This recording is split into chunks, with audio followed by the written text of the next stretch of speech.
What's the most trash Yu-Gi-Oh card? The most trash Yu-Gi-Oh card? That is... there's a lot of trash Yu-Gi-Oh cards. I feel like that is not... I don't know. just throw out anything. Come on. This is our cold open. By the way, we've already started. What's the most trash Yu-Gi-Oh? I honestly don't... I know what it is. I just forgot what it's called.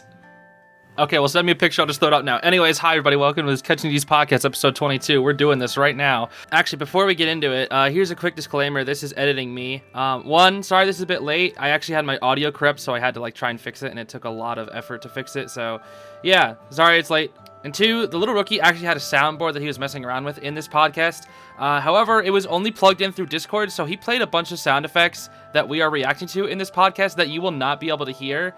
And I don't remember what sound effects he played at certain times, so I'm just not going to edit them in. Also, if I tried to, it would take an extremely long amount of time. So there are going to be times when we laugh about sound effects in this freaking episode, even though you're going to hear nothing. So it's going to be really awkward and cringe, so just bear with it. And blame the little rookie. Just pretend to punch his profile image. Yeah, just do that. Just put hashtag blame little rookie in the comments, and then we can make fun of him. It'll be really funny, guys. Anyways, let's actually get back to the podcast. Thanksgiving just happened, so that was pretty cool. My experience with Thanksgiving, it was pretty much the same as every single year. I drove away from my house, visited my grandparents, and ate some yummy food with them, got to pet their dogs, hang out, and just chat with everybody. It was a good time. All right, that's the most trash Yu-Gi-Oh card. Ew, it looks nasty. The description, but it's called Soitsu. And the description is apparently totally unreliable. He wonders if he has incredible potential. 0 attack and 0 defense. That's very funny. Yeah, this is actually the little rookie. I'm joking. What? Oh my god. I guess he's catching strays today. I'm joking. I guess we were gonna record a podcast today, but I guess we're not. I guess I'll see you guys later. Dang, Emmy, what the heck? Emmy, apologize, please. Come on. I said I'm gonna quote unquote fall asleep for the rest of the podcast now. Okay. All right, I'll see you. Did you do anything for Thanksgiving though before you leave? Which you're not gonna, by the way. You're trapped. Well, a friend of mine invited me over for Thanksgiving, and that was pretty nice since I was pretty far from home, so to say. The little rookie that was far from That was a pretty good experience. I bought some pecan pie, pumpkin pie, just the normal stuff. Okay. I don't normally get to kind of enjoy. Pie? I need to ask you both. Oh my lord. Probably just chocolate pie. I don't normally get to enjoy pie, but in the fall season, pumpkin pie is my favorite. But my favorite pie of all time is pecan. I don't think I've had pecan pie before. Pecan pie is pretty good. I can corroborate that statement. I think pumpkin is pretty good. Blueberry's fine. I like chocolate the most. I forgot to even say what I ate for Thanksgiving dinner. It was pretty standard. Just turkey, mashed potatoes, green beans, and some other various things. I also had a lot of carrots. Carrots?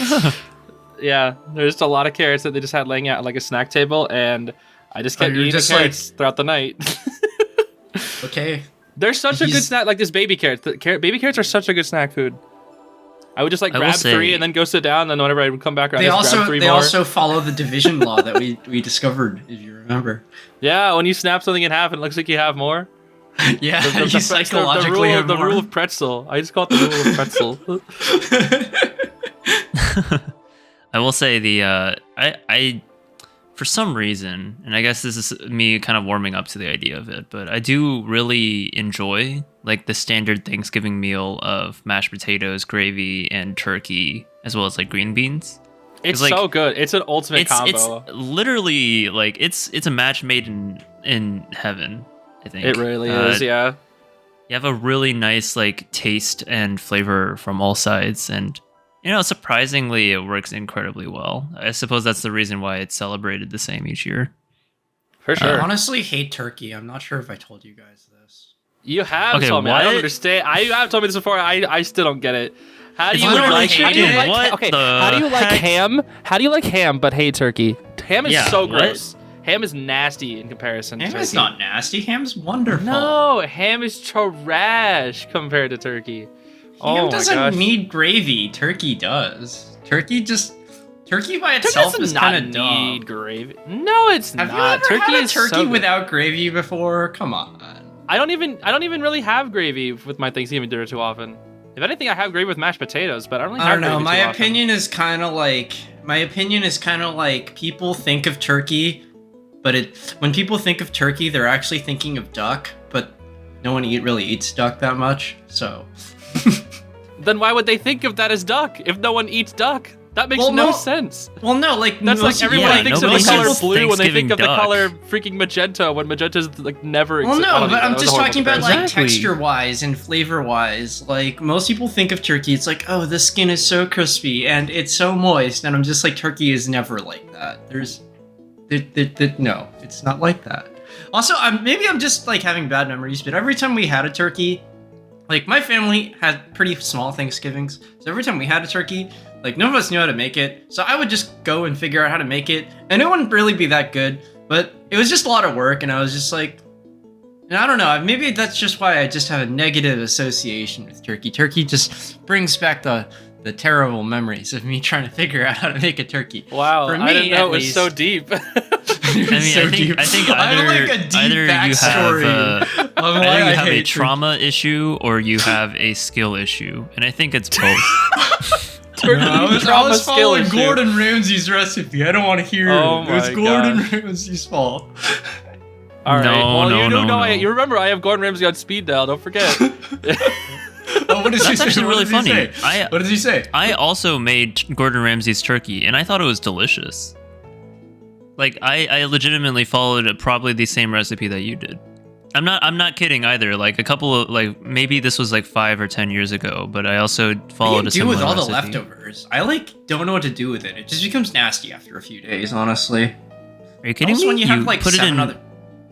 you put it in casseroles, you put it in sandwiches. Like turkey's Hold on, endlessly wait, guys. versatile. Hold on, I'm calling up Gordon. Hold on, Gordon. What do you think? Emmy says she hates freaking turkey. What are your thoughts about that? Hold on. That's all I had to say. Oh, I didn't hear it. No, you cannot be serious. All right, I'll just add it in. It's the water phone sound effect. Just pretend you heard It's it. gonna be the water. I just heard silence. Gordon was just astounded. He was in silence. He was well, just just like, pretend you just heard the- Wait. I got it. Hold on. Wait. Oh, wait, no, that's wait. right. There we go. There we go. There we go. All right. Well, I guess the little rookie also has Gordon on speed dial. Who would have known? Yeah, he just I actually makes do. that sound. This is amazing. He just makes that sound with his mouth, don't you know? He just goes like, That's only what he does. Except he's perfected it. But yeah, that's what he thinks when he said he hated turkey. So be ashamed. Anyways, moving on from Thanksgiving, which I do love the vibes of. Did any of you do any Black Friday shopping? Because for me, I didn't do anything. I was thinking about going out, maybe to just check out like GameStop and whatnot. But I wasn't feeling very well, so I just slept in. I was feeling pretty sick actually last night. I feel a lot better once I woke up, but I just felt pretty sick today, so I just didn't go out. But my sister went out and got some cool Pokemon games on sale, which is good because Pokemon games are pretty expensive. But did you guys do anything special? Yeah. Did you? The microscopic beginner. Wait, that's literally all you have to say? Did you guys do anything special? I have things that I did, but Wait, is that? Hold on, I gotta hit you with the. Sorry. Gordon's very Sorry, ashamed. This is really cool actually. What? Just having Gordon on speed dial is cool? Who would have guessed? No. Of course it is, yeah. Oh man, I'm so glad that I was able to figure out how to hook up YouTube to the microphone. Now we can. You mean? Well, that yeah, but that wasn't what that was. That was just wasn't having Gordon on YouTube. speed That was dial, right? Gordon. That's Gordon. No, That was literally just Gordon on speed dial. I love having Gordon on speed dial.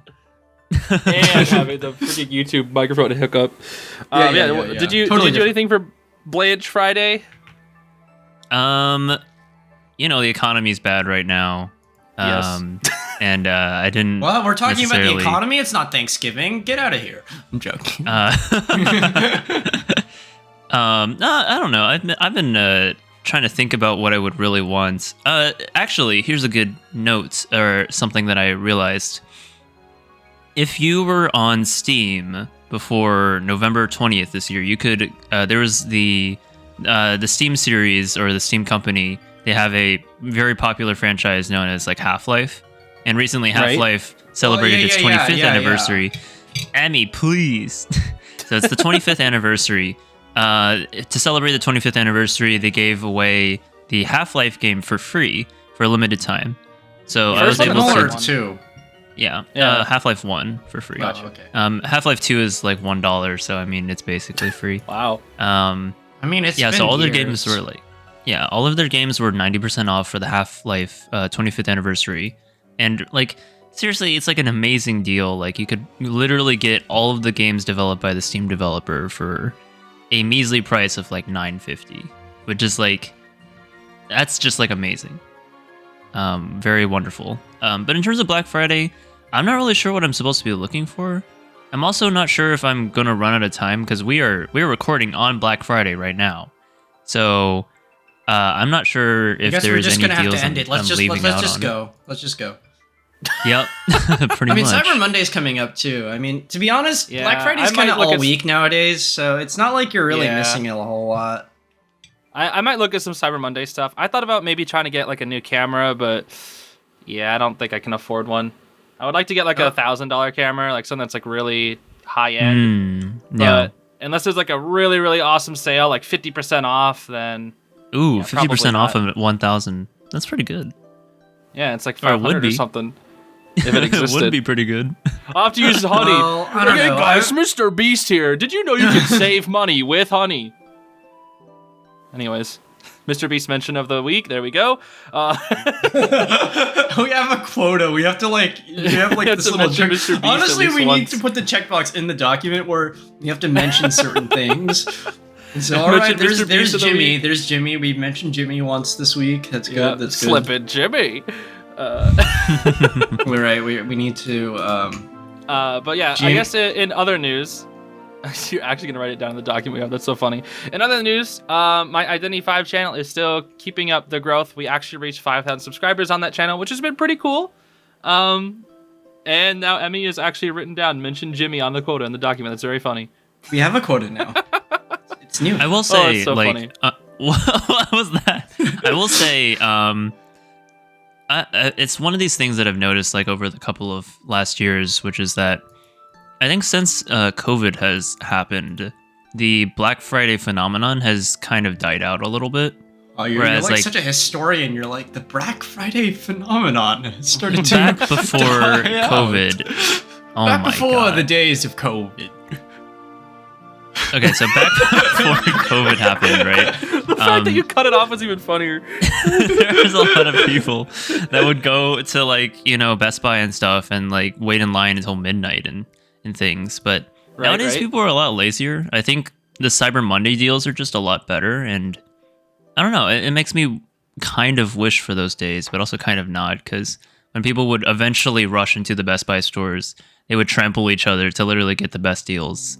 And, people can get pretty aggressive when you want that huge flat screen TV sitting in your living room. So I'm not sure if I want for it, but I do miss it.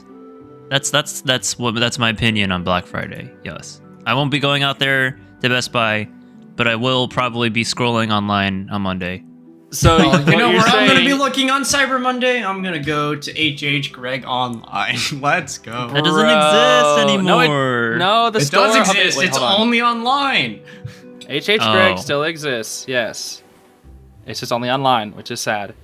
Freaking... It's a bit unfortunate. Don't even get me started. But yeah, it's a huge meme between the few of us. What you're saying, little rookie, is that you're saying you missed the eventful Black Friday days. So are you saying you like hearing about the chaotic stories of people trampling over themselves to get flat screen TVs? Yeah, literally dying. Literally dying. So I'm not an advocate for these kind of things, but I do say that while I personally would not go out on Black Friday because I'm constantly sleep deprived. That's just a character trait of my character.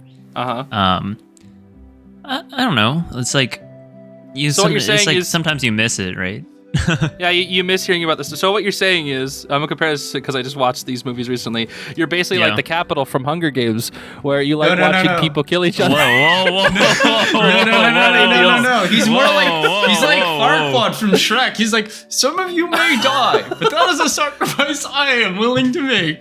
Oh my gosh, dude, the Far Squad. Yo, Far Squad, rise up. Microscopic beginner equals Farquaad confirmed? Bro, where is the Far Squad? We need the Far Squad to come back. But I also did watch all the Hunger Games movies recently. I guess I can briefly talk about that. Oh yeah, we need to talk about this now. All right, we're gonna have a Hunger Games discussion because I have thoughts about the Hunger Games. Yeah. Well, let's see. I thought the first movie was cool. I thought the second movie was pretty cool. I thought all the movies were pretty cool, actually. But I thought the ending was kind of... While there was, like, really, really good writing involved, I feel like it sacrificed, like, the entirety of the third book because it was dumb. I feel like I can't really spoil it, so I guess it makes things a little... What do you mean you can't spoil it? It's like ancient nowadays. Alright, It's so fine. ancient. Well, They're having whatever. another movie come out. I think it's already come out, actually, but... Has it already Yeah. come out? Time I is an think so. illusion. But yeah, I mean, I thought some of the characters were kind of cool. I liked Haymitch. He's probably my favorite character. Yeah, and I liked... Whoa. What, you let don't me make like that allegory real quick. Haymitch was like super drunk all the time. So are you like saying that you are also? bruh. No. All right. So no, the reason why I liked Haymitch was because I like characters that are like, I don't know, like Drunk. mentor. No. Yeah. I'm sure. I like the mentor-based characters that form an attachment to like the people that they teach, even though they don't really care about them at first. Oh yeah. It's like I guess you could call it Good as trope, like the good trope. I guess you could call it like like tough guy characters that like really care about people, but they don't really show it too often. I really like that. Where it's just like, Okay, so he's like "Ugh, both I of kid." them at the same time. Kind of, because like he actually really cared for them, but he never really like said it out loud, or like he did it with his actions or whatnot. I don't know. He was a pretty Yeah. cool character. I agree with that wholeheartedly. Like, aside from Haymitch, like I think one of the best examples of this character is unironically Gordon Ramsay. Yeah, I mean, yeah, he's like kind of I think you're right. not to meme on it or anything, but he is kind of like the hard ass that is like also occasionally like, I really do care about your guys' progress, Yeah. especially towards children. Hey guys, I got a new film theory. It's Haymitch is Gordon Ramsay. Haymitch is Gordon Ramsay. It's raw. Yeah, I mean, again, just like, well, okay. So if we talk about the last thing, because the thing is, for the movies at least, there's 3 books, right, in the series, to my knowledge. Yeah, there's 3. So there's the first 2 books, and then the third one, Mockingjay, is actually split up into 2 movies. The first movie takes place mainly in Colony 13, which is like the bunker where they're all hiding, and basically the entire movie is just like making propaganda of Katniss, the main character. And That's around the first half of the Mockingjay book. Yeah. to be honest. And I think what's so fascinating is like nothing feels like it happens too much in that movie. Like nothing like super eventful. It just feels like a lot of build up, right? Like, do you think the first part needed to exist? Like, a lot of movies, ever since Harry Potter Deathly Hallows split it into 2 parts, like, everyone decided to do 2 parts. This is like a Yeah. trend. Do you think it really needed to be 2 parts? No, absolutely not. I do. There I'm are some glad really you good agree. scenes. There are in, I guess you could say movie 3 part 1. There are some really good scenes. I do love. This is gonna be kind of awkward, but the scene with when they start bombing Colony 13 and they're all hiding down in the bunker, like the bomb shelter. I thought that was a really good scene. I will say the movies do a really good job of creating suspense and like setting a tone. They do an amazing job of that. There were times when I could feel myself shaking while watching the movies, just because of like how slow and like drawn out some of the scenes are to make it feel very, very suspenseful. As well as in the third film, there's a point where they're underground trying to get to the capital, Snow's Manor, who is like the evil bad guy, and there are these like evil, weird human zombie creature things down in the basement or the sewers or whatever, and they spend like a whole 5 minutes building up to them attacking. And you're just expecting, you're just waiting for it. And then eventually when they attack, like half the cast gets killed. So it's like, wow, okay, goodbye cast. But like the big twist at the ending, I guess I can just kind of spoil it, is spoil it. It's years old. Come on, people are spoiling Avengers Endgame at this point. Yeah, so to give it like a recap, Katniss is like the one person who's going to go kill Snow, and Katniss is the good person. Snow's the bad guy. He's the guy in charge of the Capitol, and she makes it to like outside his manor by blending in with the crowd because he was gonna let all the crowd of people in the Capitol come to his manor for safety. And then, what's that in the sky? Is some bombs. Oh no, they've blown up innocent people. Why the heck would President Snow do that? He's such an evil guy. But it turns out, it wasn't him. It was actually the rebel forces leader that Katniss teamed up with, and she secretly bombed those people, which her little sister was also in the crowd of. And the whole point of like Katniss' story was that she was trying to protect her little sister, and then she ended up dying, and that was kind of sad. And then it feels like there's no point of like doing anything. I didn't realize that is actually how she died in the movies. I didn't actually watch the movies aside from the first one, really. So this is interesting to hear. I read all the books. Yeah. Is that how did she die in the book? Was it a lot more uneventfully? She also died from a bomb. So in the books, she was working as a medic. Yeah, she was working as a medic to help the people in that area. To just help everyone in general, not just like the rebels. Yeah. Just anyone in general. Right. She was just working as a medic, but during one of the bomb raids from the Capitol, she just died. It was just like in the middle of the book, she just died. Very uneventful. She just died. And then okay. So it was a lot more uneventful than that. It wasn't like at the end where she died. It was like just somewhere like, honestly, not even near it was like near the beginning, middle, I think. My memory's kind of fuzzy since it's been like years since I read it. But pretty much the entire rest of the book, Katniss is like very depressed that her sister died, and the entire rest of the book becomes like this giant vengeance plot, essentially, where she's just she doesn't really have a lot that's keeping her going. Her sister's dead. She seems like her entire life is pointless. So it's like a very different tone than the movie, I guess, since like she died at a very different point. I'm not sure if you like that better or worse. I mean, I don't know. I mean, the whole point of why her little sister had to die was because the whole selling point of that book was just like war is cruel and nobody wins in it. But like, even though they got a better outcome for like the country or whatever, like on a personal level, it didn't really help Katniss at all, considering that her sister did die. But yeah, throughout the movies, at least the last two, it's all about like, getting vengeance on Snow, not so much like for her little sister. And then once the thing is like what you expect to happen is Katniss is going to sneak into the manor and then just kill Snow, and then everybody's like, oh, we all live, yay. But then Coin bombs all the people right outside the manor, and then they capture Snow, and then she goes to talk with him, and he's like, oh, haha, lol, it wasn't me who bombed those people, it was her. Now you have to kill her. And then they set up like a meeting, and she's like, yo, let's here's what we're going to do. Since I'm the new president now, since I said so, we're going to do Hunger Games, except we're in charge. The rebels are in charge, not the evil guys. So we're going to, get revenge. Yeah, we're going to have a reverse Hunger Games. Yeah, it's like people are like, yo, bro, don't do that. It's going to just spread the cycle of hatred. But then Katniss is like, nah, let's do it. Let's freaking do it. I want to do it for my little sister. But it was all a prank because she wanted to win the ladies' trust and be like, yo, hey, I want to do the Hunger Games. That way, I can win your trust. And then when the time comes to publicly execute Snow, instead, she doesn't shoot Snow with her awesome arrow. She shoots the evil rebel lady who betrayed the people, kind of, and she died. And that was how it happened. Sorry. And then in the book, you said, I think we talked about the Snow freaking laughs to death. But in the movie, he laughs and then he gets torn apart by people. Well, actually, I think in the book, it was like unclear if he laughed himself to death or he just died in the stampede. Like they were like, it was like up for interpretation, he just died. Yeah, at least in the movie, he laughs like really hard once Katniss shot the freaking Coin lady, and then the crowd just starts attacking and killing him. And it's interesting in the book because in the book, I think it was a lot more clear that Katniss was plotting. It's not like as much of a plot reveal, like because you kind of can, because it's first person in POV, so you kind of always hear Katniss's thoughts. And so like the entire third book, at least, is just total Katniss rumination thoughts, where she's just depression, and like. You can kind of see it coming from like a mile. You can kind of sort of see it coming from a mile away that she kind of hates Coin. She hates Coin and throughout the entire book. Yeah, I don't know. No, you can definitely see that at the ending. But I think the movie does a really good job of like trying to keep it on the hush hush for as long as possible. But what I thought was really interesting was like when she first agreed to like the second or like the Hunger Games where they put the Capitol in the games. I was like, whoa. something's off here. She would not do this, even if it was for her sister. And then when Haymitch agreed with her, I was like, okay, no, they're plotting something. They're definitely plotting something. I assumed it was just to kill freaking Coin. And, you know, the movies, the way that they shot, like, the scenes and whatnot, they were all, like, really, really good.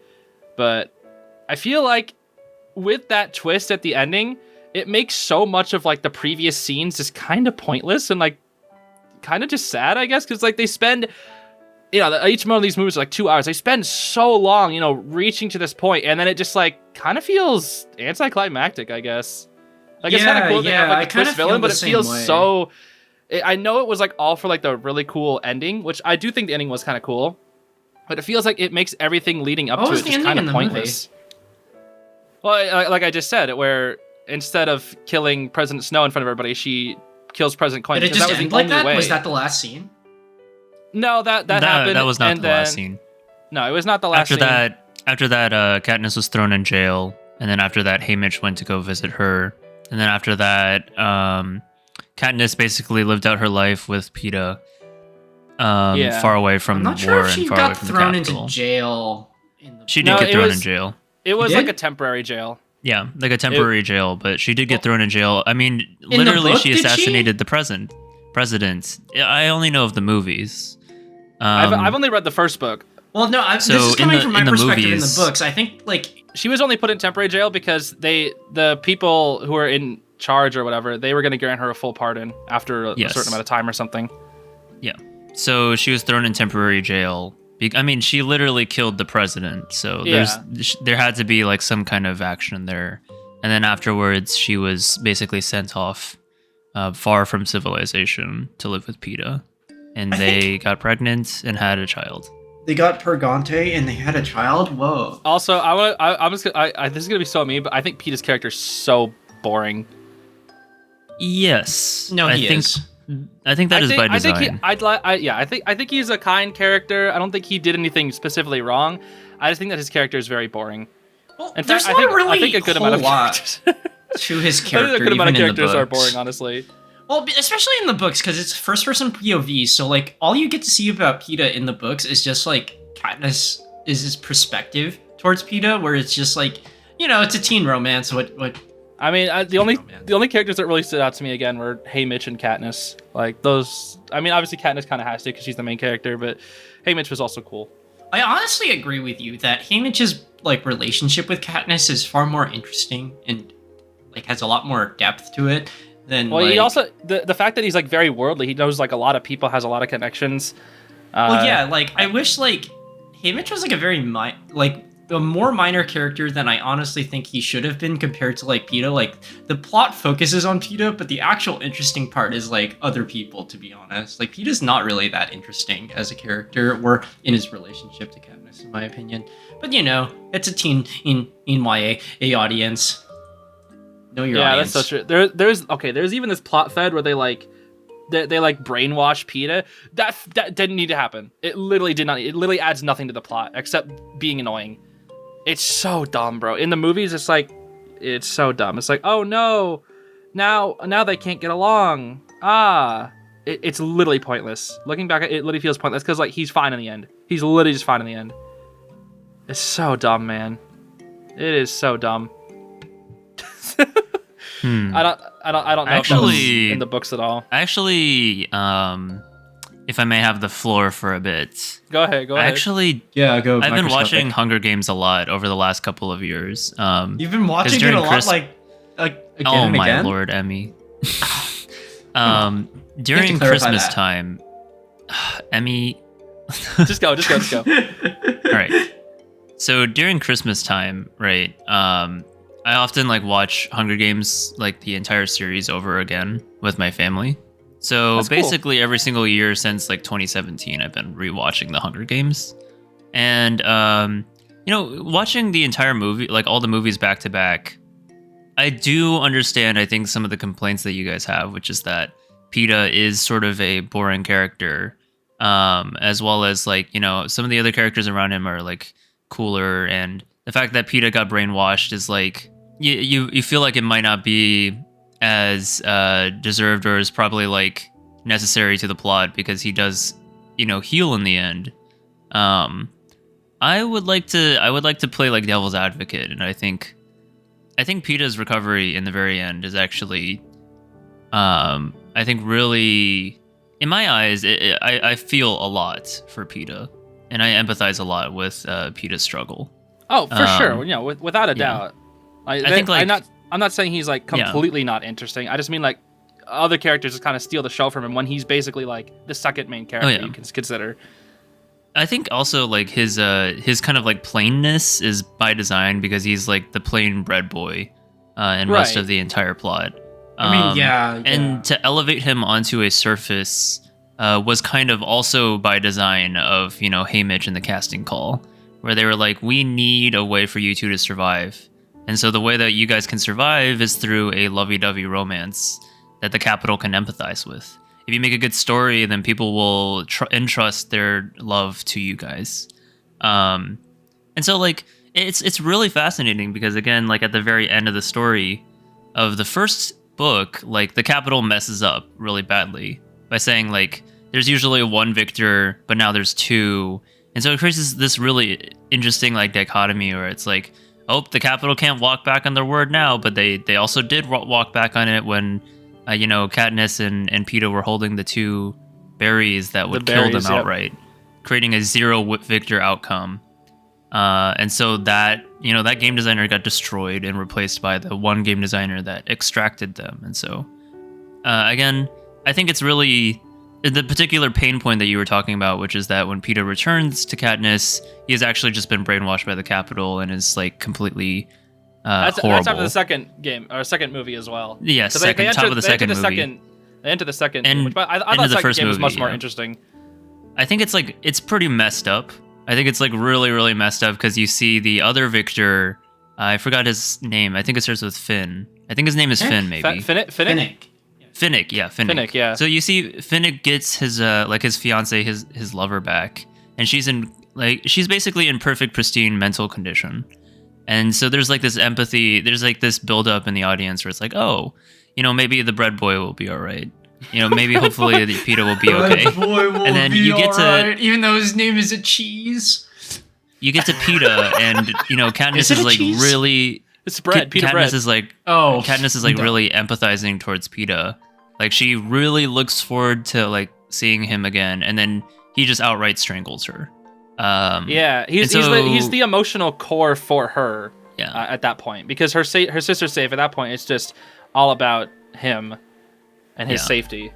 And so again, I said, I do completely empathize with him, but I feel like for the overall story, like the after effects of his brainwash and like the fact that all he does is like snap sometimes randomly throughout the ending of the films. It's just like, it feels like it adds nothing to the overall story, especially when there's that twist at the ending, right? Like I think PETA's was gonna happen. Oh, I was gonna finish up here. I think go ahead. PETA's impact on the story has less to do with how impactful his character is, and more how impactful his character is to Katniss. Yeah, and like how that's 100%. it kind of how it writes the narrative that Katniss is slowly going mentally, like she is slowly mentally drained and slowly mentally going insane by the amount of war and craziness that is happening around her. For sure. So like PETA is more like a set piece than he is like an actual like character. That's my argument there, or that's my understanding / perception. Yeah, definitely like his character exists to give more emotional weight and like character development to Katniss. Especially like near the ending. But what I thought was gonna happen in the ending was I thought like PETA's like whole brainwashing thing was gonna come like into play when I thought it was gonna be like Katniss and PETA, they confront Snow in the end, and then like there's gonna be some like weird like mental battle or something. Oh, and then yeah. Some cool flashy thing or like some big twist will happen. They kill Snow with some cool thing, and then it's like that's it. Woo, yippee! But then the whole coin bombing thing happened, and it was just like, well, what was the whole point of the whole possession thing besides like just. That's it. I don't know. It just kind of felt weird. The ending, like I said, just the ending of the story, while cool and pretty well written, it makes a lot of the stuff that led up before it just feel pointless, or like just feel like it wasn't even needed. Yeah, the ending was. I think what we're getting at is that the ending was not well set up. It was like a good ending, but like we didn't get there. We didn't build up. It's a good standalone ending, but it makes everything before it feel so pointless. Like, it feels I like guess. it's the ending to, like, a different story almost, you know? Yeah, it definitely. I mean, it caught me. It caught me completely out of left field. 100%. Me too, Like, when I I honestly was thought. I reading thought it. when I first was watching it, I literally thought it was a dream sequence. Because the thing, what happens is like the bombing happens, and you see that the bomb hits both Katniss and Prim, like right outside the freaking manor or whatever. And then she just is waking up in a hospital bed. I'm like, this has to be a dream sequence, right? This has to be. But it just keeps going, and you're like, oh, nope, it's real. This is real. You know, there are a lot of things I like about the ending, but just a lot of things that are pretty poor as well. Also, what was the point of Gale? That character didn't need to exist. Yeah, I do think at some point the triangle was more YA focused. But I actually, you know, having watched it like 4 years in a row now, like I actually do like the ending of Mockingjay Part 2.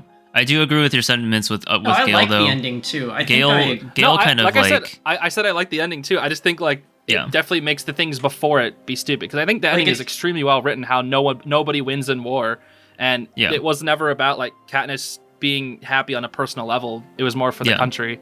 I think like other YA, but so this is something I want to talk about honestly before we get too wrapped up in talking about the Hunger Games, because like it's been how many years we're already since, wrapped up.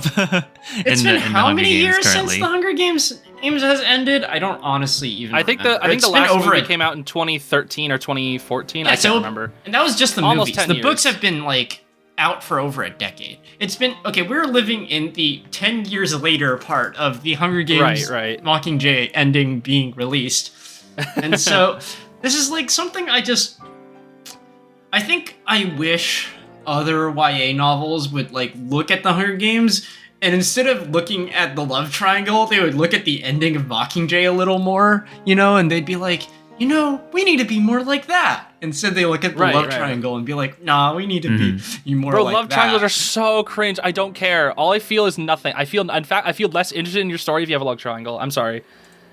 I will say that Hunger Games at its time of release, I do think that in generations going forward, I do think Mockingjay and like the Hunger Games series will be like, I definitely feel like the series itself feels like a like To Kill a Mockingbird, like a literature staple, because like it's so deep and it's so well written too. I'm not sure if it's a literature staple, but it's definitely a generational like watermark. It's like something you would look back and be like, it's like it's like yes, a Harry Potter type thing. This book defined a generation, and I would say that, yeah. I would say that for Harry. I feel like it's like Harry Potter in that way, but like not as successful as Harry Potter. Like Harry Potter is like everywhere, whereas Hunger Games is like it's like an A tier in comparison to like the Harry Potter. I don't know. S Hunger tier. Game like had so many clones though. Like Hunger Games like inspired like so many book clones. Like if you know, no, but if you look at the YA genre for the next decade, no, I don't think so. I'm just joking. Okay. If you look at the YA book genre for the next decade, like, and there's like people who actually review a lot of these like YA books. Like, the Hunger Games spawned like a literal genre, like literally like it was. I mean, you could say the same thing for Harry Potter and magic and all that. That's true. I mean, to be honest, Harry Potter kind of like spawned like that, like, you know, like, oh, there's a secret world in our world genre, and then like the Hunger Games kind of shifted that, and like I feel like almost every book that came out in the YA series, almost every, I wouldn't say every, like a lot of them were like just like almost Hunger Game clones, like, you know, YA dystopian books. Those like were all the rage for like such Divergent. No. I actually read all those books. You read all of them? Yep, even 4. I couldn't get past the second one. It was too boring. Yeah, I mean, it's not like they were that long though. Nah, they're pretty easy to read. There's some good stuff in there. I like the setup and the world factions, but like that's about it, honestly. Chicago. Chicago. So for a lot of you that don't know, I grew up in Chicago. So whenever he's like, it's Chicago. Oh my gosh, that's my hometown. Wow. All right, that wasn't even on our list, but we talked for like 20 minutes about the Hunger Games. Should we move on? No, let's just talk I still about stand by my- Chicago. I still stand by my statement. I think Hunger Games is like a staple. Yeah. Also, Sorcerer's Stone is also a staple. Harry Potter and the Not the rest of it though. Just the first one. I Yeah, like the first one was super good. I've only read the first 3 books of Harry Potter. I only watched the movies after that. To be honest, You're not missing a whole lot. Yeah. No, I still think Yeah. Prisoner of Azkaban is my favorite. It's the What best is one. the worst one? That's the third. Tell me the third worst one. The third one the is worst the worst one.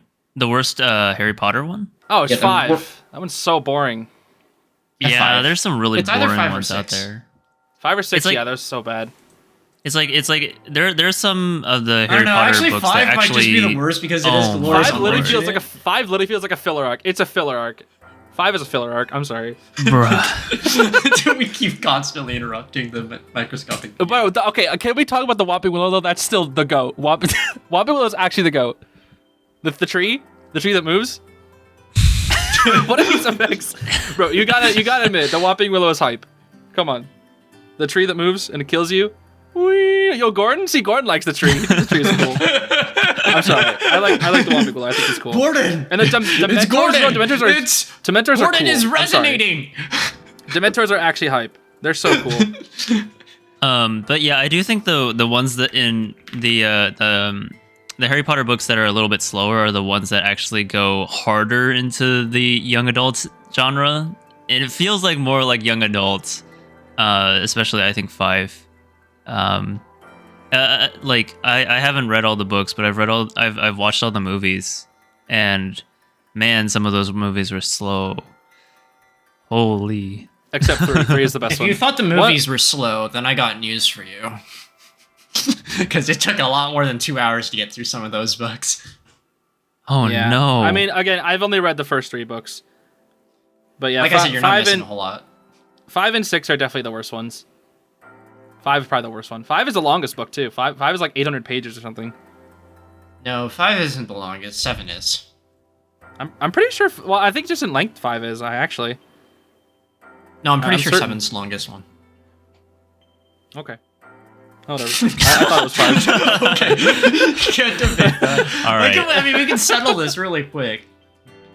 I can just look up the word count. I swear I thought it was 5.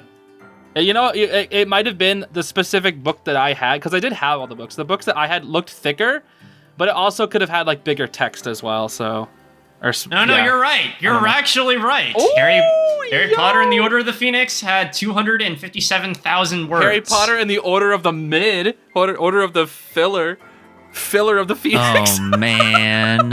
I thought That Deathly is Hallows so was true. longer. Deathly Hallows was 198,000 words, which is still pretty long. It's the second Yeah, it longest is. one. Well, that's also they split that into the freaking 2 movies. Which, For by the way, reference, for those of you that like don't use word count that often, for me at least, 10,000 words is approximately an hour of reading. yeah, I will say, I think the beginning to the 7th movie is really, really good. Or maybe it's the second. I don't know. One of the 7th movies. Lily's theme, Harry's mom's theme. That's such a beautiful theme. I listen to that all the time, dude. It's such a beautiful theme. Okay, so I recommend just anybody who hasn't listened to it recently listen to it. It's so freaking good. I just did the math. Harry Potter and the Order of the Phoenix was 25.7 hours Mid of the reading. Phoenix. Mid of the Midi Potter. So mean. Oh gosh, that's so mean to Harry Potter fans. I think it's fine. I'm kind of indifferent towards Harry Potter. I don't really have any special feelings towards it. I have moved on from Harry Potter a long time ago, and I'm kind I think of... a lot of people. Yeah, I think a lot of people have. Well, I don't know. There's a lot of other more interesting stuff, I'd say, in the fantasy sphere. Harry Potter's, like, good. To be honest, like, in terms of, like, YA books in general, this is just to leave off here. Like, I feel like the reason why I hate love triangles the most in YA books is, like, it's what the readers want to hear, but, like when you read a book... You think it's like pandering, right? To keep people invested. It's pandering. It's pandering. Like, you want to, like when a YA book should give, like, a young adult what they, like, kind of need to hear. Like, stuff like wisdom. But this isn't wisdom. This is literally just filler. It's substanceless. I don't know. Yeah. like it's interesting for a lot of YAs because a lot of them are like, you know, getting into relationships and whatnot. And I don't really fault them. You know, we're all cringe at some point in our lives. But I don't know. I just wish more YA books, like the authors themselves, I think, have a responsibility. You know, sometimes you just got to put money on the table. I don't know. Yeah, that's fair. I totally get that.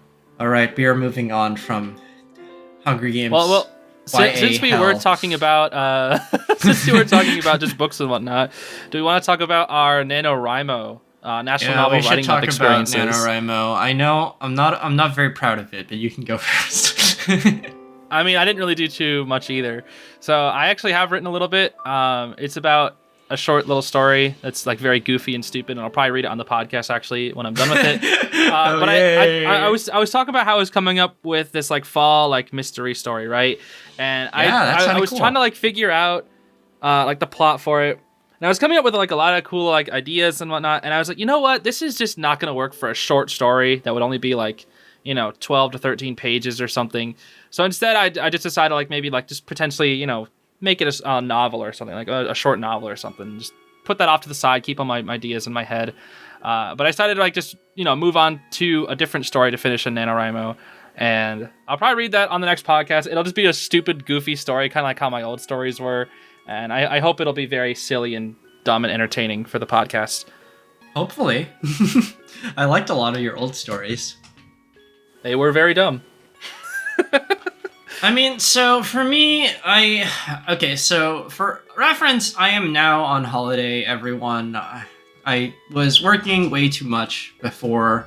I went on holiday the week before Thanksgiving, and honestly, you'd think I'd be able to write a bit more since I'm on holiday, but also I ended up going through some medical stuff, which made it, I don't know, there was like a before and an after. I don't know. My mental state has not been like in the writing mood. I've been working on it. I think I'm like 7,500 words in. Actually, 7,600 words in right now. I've had like a live word count tracker, which seems like a lot, but I mean, it's not really in the grand scheme of things. It's like probably not even a tenth of the entire novel, but it's a start. I don't know, I've just been writing through it. I got chapter 1 done, which is something that hasn't happened a whole lot of times before. I'm hoping to just keep continuing. I don't know, writing's not like the main thing I do, and I feel like there's times where like I write a lot, and then there's times I write a little. Like sometimes it comes in bursts to me, and a large part of writing, at least to me at least, is like also... What is it, microscopic beginner? Nothing, keep going. Okay. He's cooking. And a large part of writing is just like, I don't know, experiencing life. Like, I need to experience life to do it. And I've just been kind of stuck at home, unable to go out for a bit. And so, I don't know. Climb a tree. That's a great life experience. What? Trust me. Climb a tree. It's a great life experience. I did that once and I fell out. Oh. We'll do it again, but this time don't fall out. That's great advice. That's great advice, Zeez. Thank you. Yeah, if you're ever feeling stuck in life, just climb a tree. And don't fall out. Yeah, don't fall out or you'll die. Yeah, but I guess that's our NaNoWriMo update. I guess to move on to some other topics, I've been watching a couple new shows recently, one of them being the new Scott Pilgrim anime/cartoon. It was like a movie that came out a while ago. It was a pretty interesting movie, and they turned it into a little anime cartoon thing, and they actually changed the plot a little bit. It was supposed to be like a reboot, like from a movie into a series, and they kind of changed the plot a little bit. I've only seen 2 episodes so far, so it's pretty interesting. It's like pretty popular right now. I really like the art style, and I kind of want to talk about it on Zeez G2 maybe once I finish it.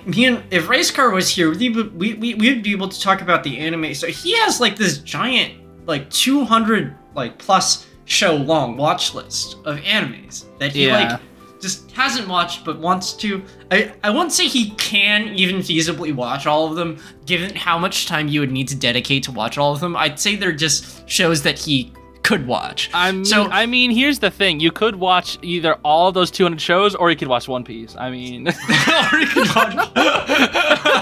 would you rather watch 200 shows or one? One Thank piece you, even. thank you, little rookie. Thank you. Oh my gosh, thank you. Thank One you. Oh, thank you. Piece. One Piece too. The Well, One Piece anyways, is real. so he was just one day like, "Hey, Amy, you're off, right?" I'm like, "Yeah, I'm on holiday," and he was just Yeah, like, I'm off. Yeah. He was just like, let's go watch a show together. And he was just like, I got my random number generator up. We're gonna roll around a number, and we're just gonna whatever number that it lands on, we're going to watch that show. And when he comes on next, I really need to talk about that because honestly, it's an interesting show. That's a race car moment. That is not this moment. That is a race car moment. That is not this moment indeed. But speaking of animes and one, I actually started watching a new anime. Well, it's actually an old anime, but it's new for me. And it's because it had a crossover with Identity 5, which Identity 5 does have some crossovers here and there. Oh, what? It did? That's interesting. It has crossovers with lots of different stuff. It has a crossover with Danganronpa, has a crossover with Persona 5, had a crossover with Death Note. Death and this time Note? Oh my god. Yeah, you can literally play as freaking I forget his name, but you could play as like Light L. We need some Death Note music the right girl. now. Oh, no, that's copyright. Don't play that. Do not play that. It's Oh copyright. yeah, don't play that. Don't All play right, that. I got you. No. Getting It's the podcast copyrighted. canceled in 3, No, 2. bro. Hold on. No. All right, just imagine some Death Note music.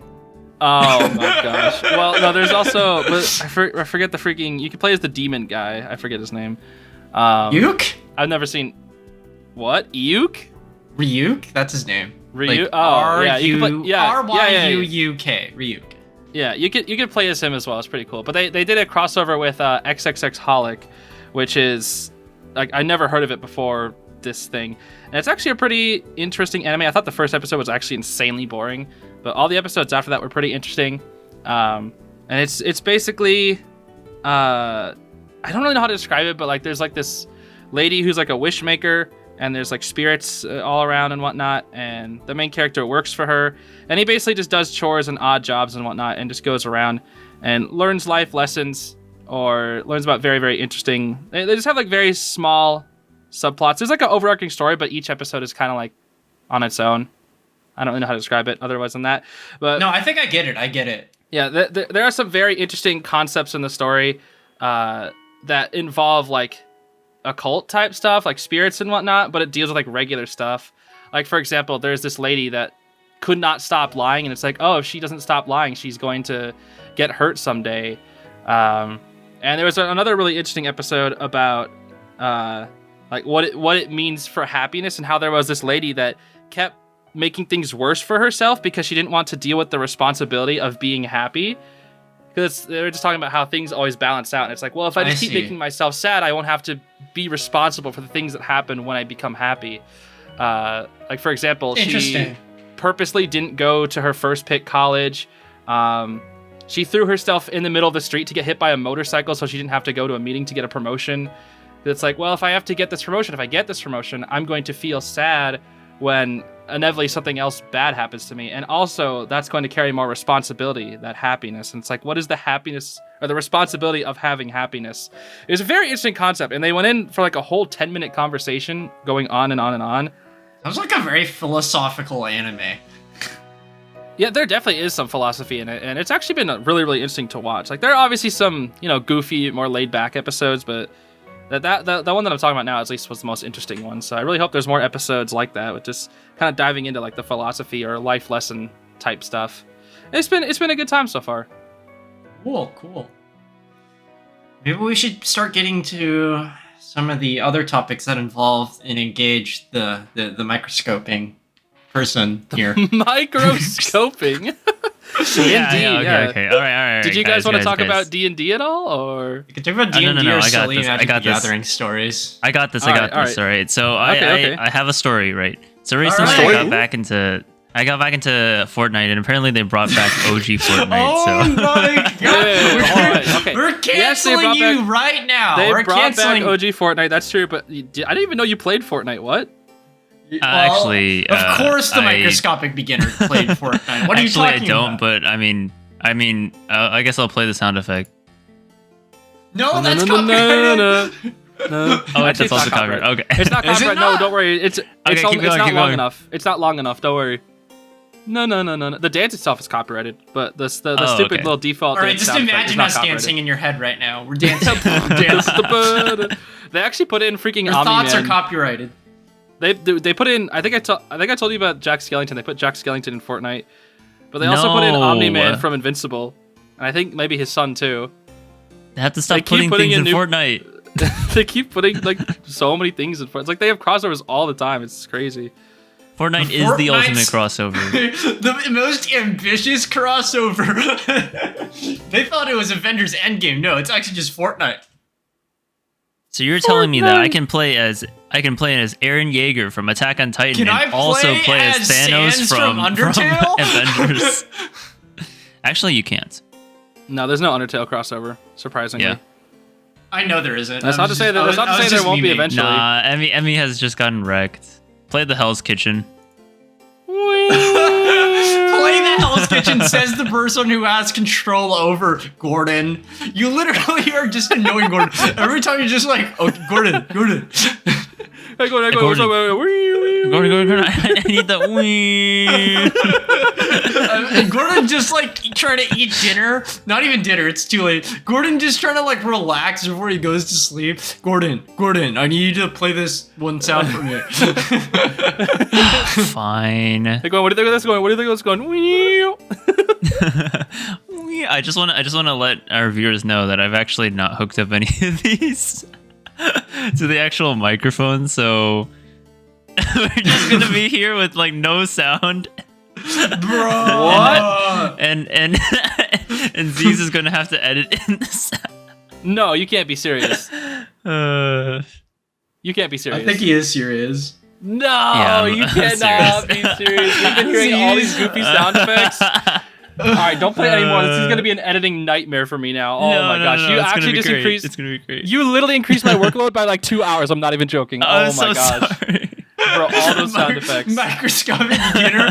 I'm gonna single-handedly increase Zeez's workload by 2 hours. That genuinely is gonna increase my workload by so much. You don't even know. Anyways, Yeah, I just realized I was like, oh wait, it's not connected to the right microphone.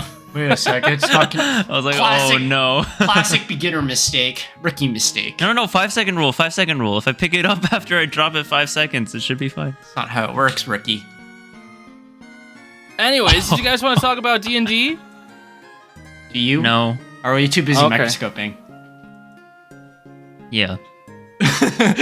Okay. Play the sound effects. No, please. Microscope with me, beginner. Join hands. Microscope. All right. Da-na-na-na. What do you got? Okay, are you guys gonna do it or not? Are you guys gonna talk about? I'm your D&D waiting for the experience? microscopic beginner. Come on. No, I'm good. What do you mean you're Useless. good? Literally useless. This is What why do you're you- the microscopic beginner. This is why we tease you all the time. Are you What are do you you sure I'm mean the you're Microsoft good? beginner, or am I just Ant-Man at this point? Ant-Man You're and the the microscopic Wasps. beginner.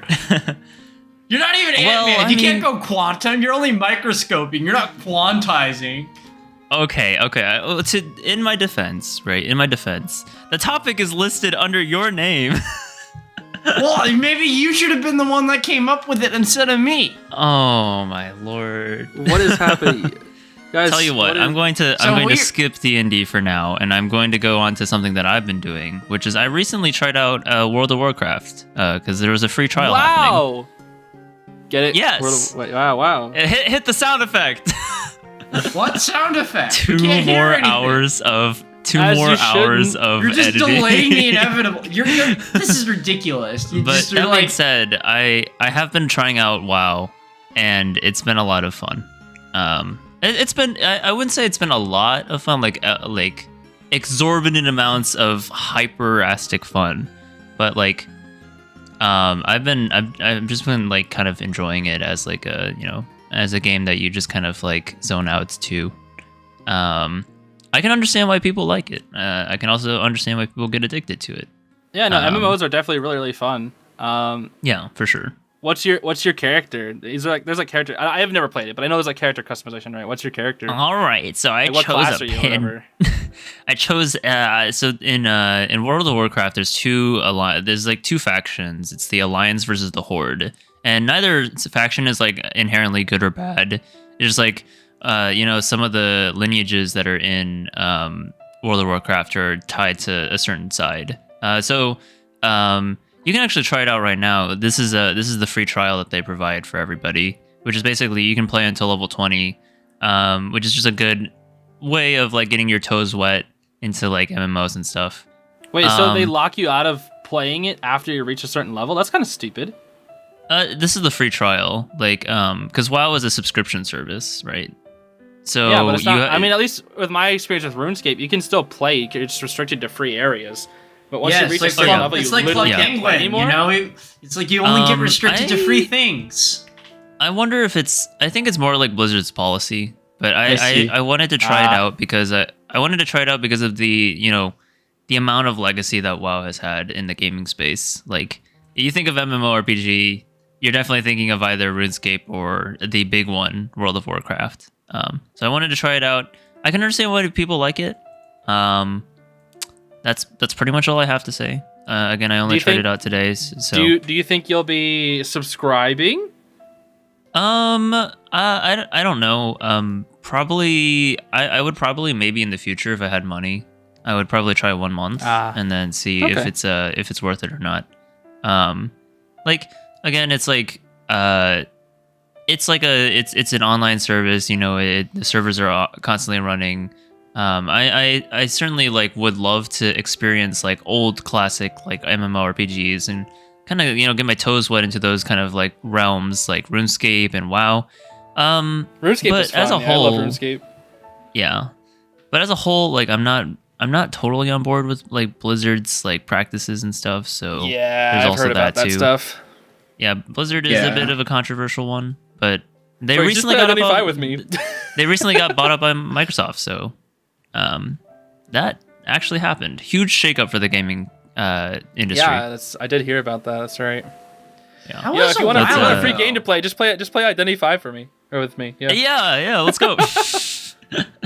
I'm gonna be a little rookie Identity 5 Honestly, channel. that would not be a bad idea for video where we just all play Identity 5, even though I have no idea what I'd be doing. Bro, I'll just be the hunter and kill you all. That'd be funny. Anyway. I bring my friends into Identity 5 just to kill them. That's the name of the video. I just play as the most broken characters and tell you guys to only play as the low tiers. Wow. Okay. Wait, what? No. I will say no. I'm just kidding. What I will say is, I guess what Emmy was trying to get at before is that I recently wrapped up a huge Dungeons and Dragons campaign. We can't talk about that anymore. Lasted What do you from. mean? I'm joking. Okay. Just doing a little Ricky moment. No, go Hey, on. you're the one that did it go on. first. You're the one that did it first. No. Let him cook. Let him cook. Okay. All right, so okay, to be completely honest here, the topic was listed under Emmy, so I was hoping that Emmy would go into it, but since I'm the dungeon master for the campaign, no. So as the dungeon master for the campaign, we've been Emmy has been part of my campaign as well. We've been running this campaign since late July, I think it's probably early July, and then we ended up running all the way until mid-November, which was not the course of the plan. Like, the original plan was that this is going to wrap up in August, and November is a long way from August. To interrupt, how long is your average things. campaign? Just out of curiosity, like if you meet like once a week, like you guys do. Average on that is I think that's a very good question, but it's also in the context of D&D, it's like a very 99% of the campaigns. Oh my lord! I'm gonna put in the sound effect right now. No, bro, don't. I don't want to edit anymore. Okay, so anyway, the point is that subjectively speaking, Dungeons and Dragons campaigns can go on for as long as they really, realistically want to. The thing about like most, I would say like 80% of Dungeons and Dragons campaigns is that they fizzle out after like the 4th or 5th session. And so they always like have a start, but they never have an end because people's lives get busy, or they don't go into the commitment with the idea that we're going to finish it. They go into the commitment with like the idea of, I'm going to play as, you know, this character that I really vibe with. I have, you know, a lot of like ideas for. And then like over the course of a couple of months or so, like if, you know, certain factors, then the campaign itself will fizzle out, which is fine. As long as you're having fun, that's the important part. But at the beginning of this campaign, the big thing that I had in my mind is that I wanted closure. Because up until this point, my first Dungeons & Dragons campaign was in 2017. It was run by Emmy. I was the DM back then. Yes, That was Emmy when was the DM. I joined your guys' game for that one at least. Yeah. I remember that. Only once, I The think. fifth, yes. It was 3 times. I was there for 3 sessions. Yeah, 3 times. Yeah, he was Zeez was in there too.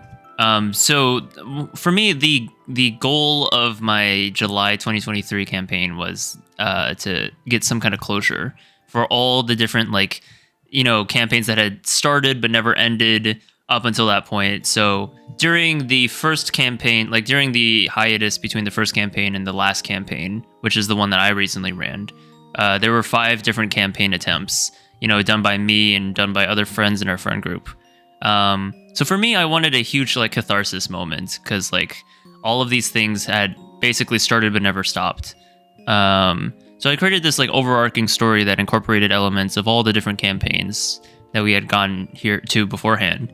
I even included all of the characters, and this is sort of a spoiler, not that it really matters because our viewers weren't part of the campaign, but I included like the different player characters that had been, you know, introduced in those campaigns up until this moment.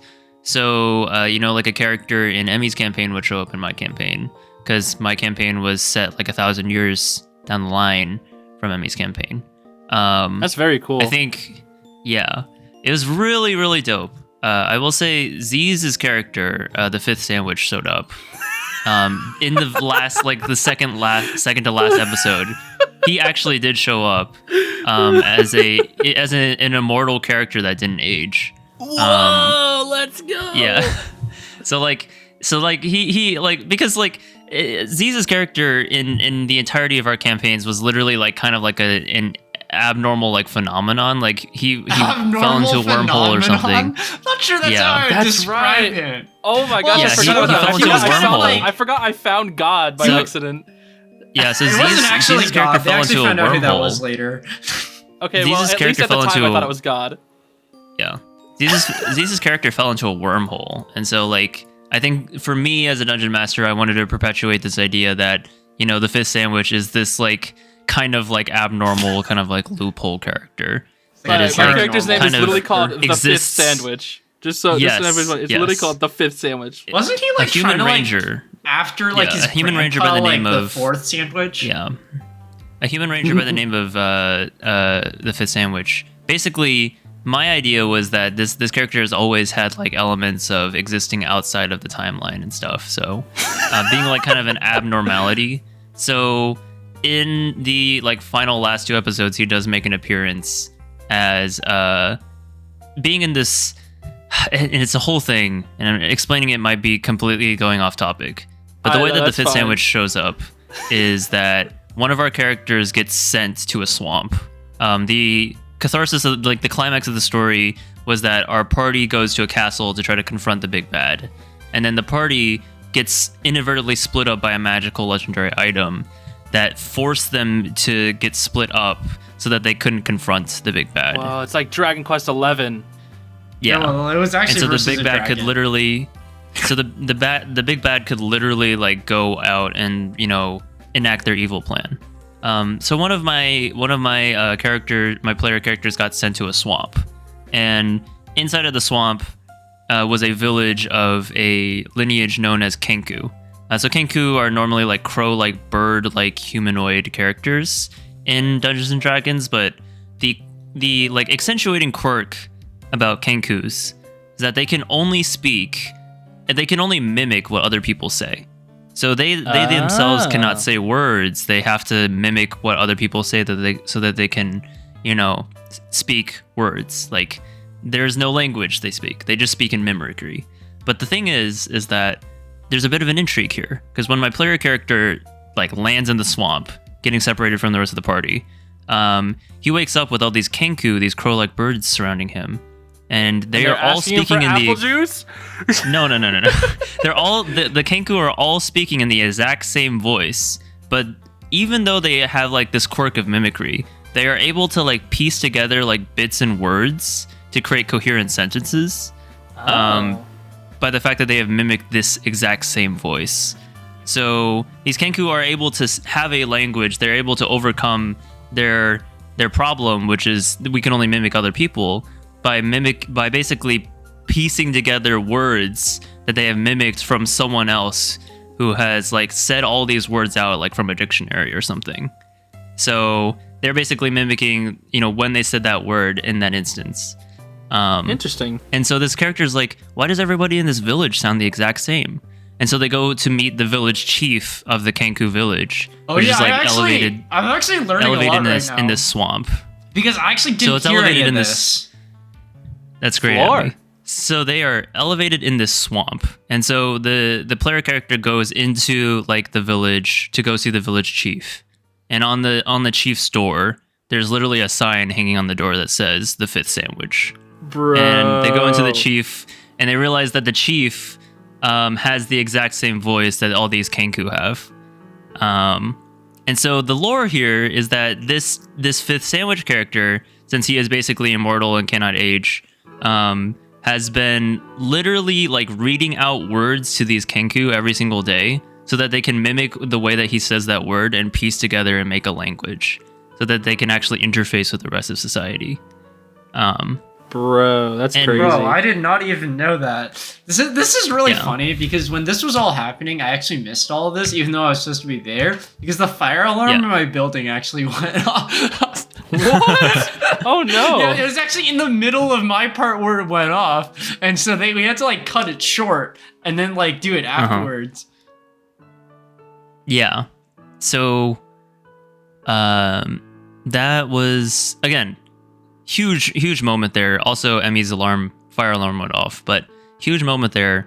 Like a big catharsis for the Fifth Sandwich's character. And also the fact that he got to do something really cool, which is enable these like birds that can only speak through mimicry, enable them to actually have like a language with each other, and with the rest of humanity by just like taking a dictionary and reading out every single one of the words. Wow, that's pretty hype. I like that. That is pretty neat. I was saying to give a short description of what my D&D character was. He was called the Fifth Sandwich. His past ancestors were all the other sandwiches, and they were all heroes. He was on a quest to become like a famous hero, whatever. And he was always very obsessed with like apple juice and apple cider. That was his biggest motivation. Was like apple juice. Like if you got him apple juice, he would literally do anything. That's all he did. Otherwise, I think he was just like a simple like ranger or a mercenary or something. Well, so backstory-wise, the reason why he went into the Void originally was in the original campaign, Zeez decided to just go off in a random direction. I was like, well, I'm gonna have to fix that somehow. So I was just like, okay, God comes and places you where you need to be. Yeah, it's like, oh, I found God, cool. That wasn't really actually God. You learn later, but that wasn't actually God. Okay, but to me at the time, it was just like, oh, cool, the hand of God. Awesome. Yeah, literal hand of God. Oh, hey, you're not supposed to be there. Oop. You need to subscribe if you want to exit this area. Yeah, you need to get the premium membership. You're only on the free trial. But yes, we did to kind of like end off this segment. This has been a long thing in the making. My players have been incredibly tolerant, despite the fact that we've had like, massively busy schedules and stuff. Yeah. I think the reason why, and especially like Emmy has been going through a lot as well, which we'll probably get into a very, it's a very good segue into what she wants to say later. But effectively, this campaign has been a lot of work, a lot of sleepless nights, a lot of like typing up, balancing, game designing, balancing out like magical items to make them, worthwhile and useful. And also providing catharsis for all of these characters for the last 5 or so years. It's been a joy, and the end of this campaign kind of marks the start of a new era, so to say, that we can have like a catharsis on all these other stories. So yeah, I'm very proud of the work that I've done, and I think it's been very worthwhile. I think Dungeons and Dragons is still a lot of fun. Definitely a lot of kinks for sure. The system itself still has some issues, but overall, like it worked. We did it. I'm happy that we did it, and yeah, that's pretty much what I got. I think that's really awesome. Like the commitment that it takes is probably a lot, but I'm sure it's like so much fun when you actually like get to finish a campaign. Oh, for sure. Oh my gosh, that was like so rewarding. Finally finishing one that took so long. I honestly wasn't even sure we'd be able to do it. Mm-hmm. But you did. I think it's just like we all came in here with this one purpose, which is that we're gonna finish a gosh dang like Dungeons and Dragons campaign, and we did. And when we did, like there was an epilogue. It's like something that you never get to see, which is that the players literally get to say, what do we do after the campaign ends? Like literally never happens, and it literally happened this time. So this is the first time I've ever seen it, and I think it's the first time many of our players have seen it. So very happy. Yeah, definitely. I like honestly wasn't expecting like us to be able to get that far from the beginning even, because I always thought like we just always get too busy and we just ended off inconclusive again. You guys are making me want to play with you, although I know it would be so hard for me to. I'm pretty busy already. Yeah, I think to do. It was definitely one of those things. Yeah, if I had to do the it for campaign content, ended, then I would. But, yeah. You know. I mean, I think we were recording it at one point, like Microscopic Beginner essentially was recording all of these. Actually, I think he recorded all the ones from our last campaign, except like the audio cut from when I made my speech. That was so lame.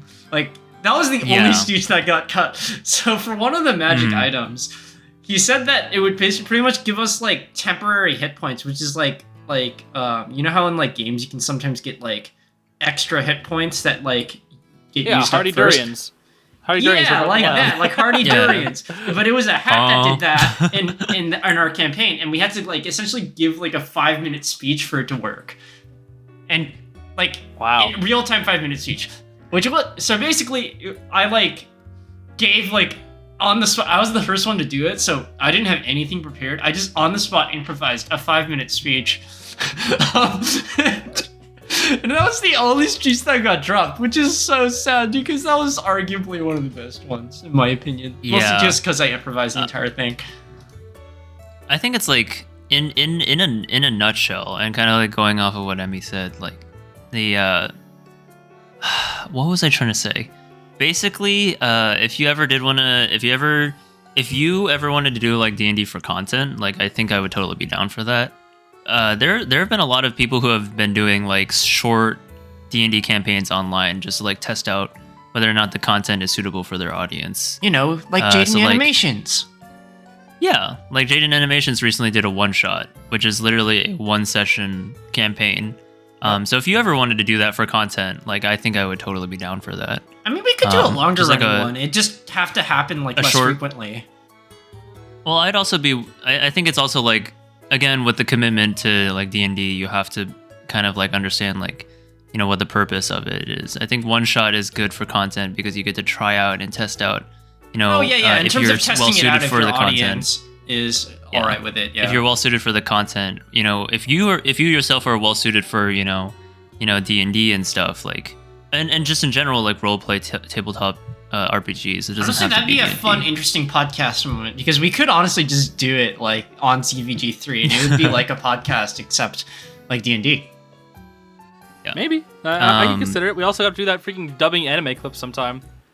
That Are we would gonna be do fun, that? honestly. I mean, I was talking about with we'll freaking see. race car. I love the idea, but I just would have to figure out how to set it up. Oh yeah, for sure.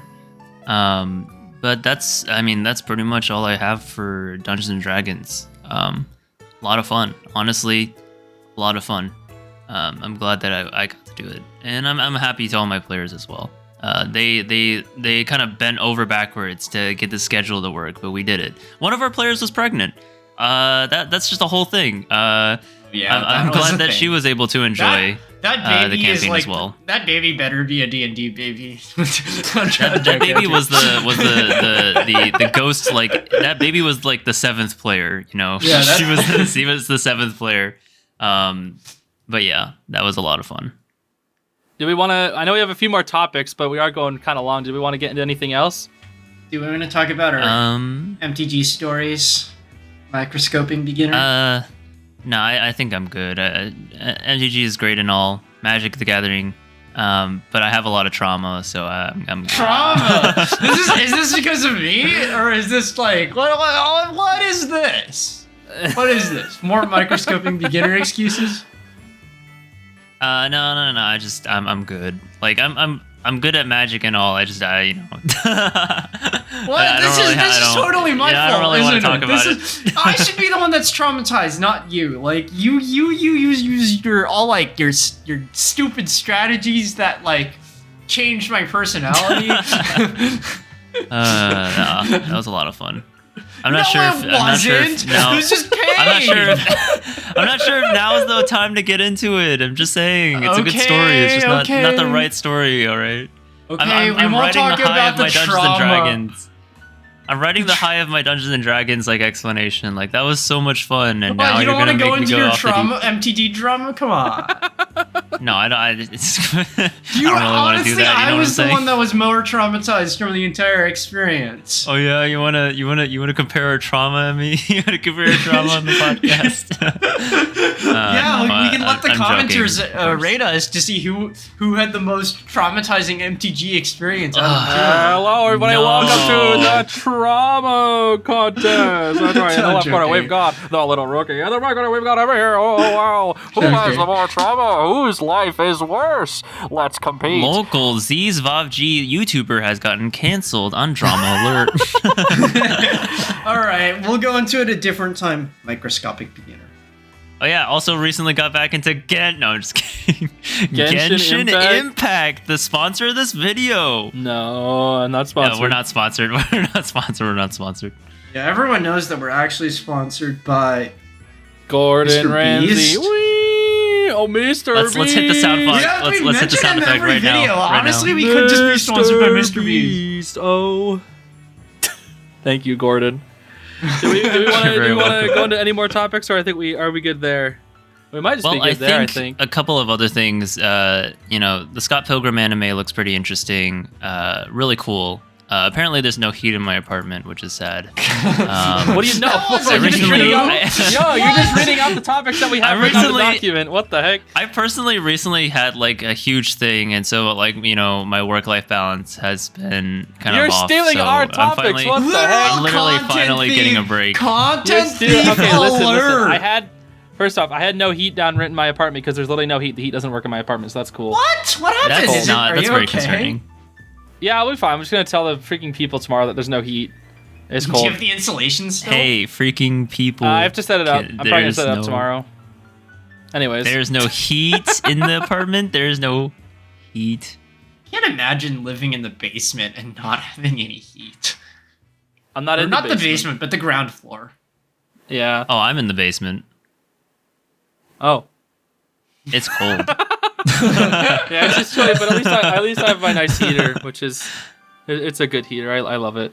It's been running this whole time, so you might hear it in the background a little bit, but I have a noise filter. It'll be fine. Are you sure that's I don't your hear heater, it at or is all, that so- your gaming PC? No, my game PC is not loud. At least not that loud. I mean, I know how to make my gaming PC heat up my room pretty quickly. I just have to turn on like Minecraft onto max settings, you know?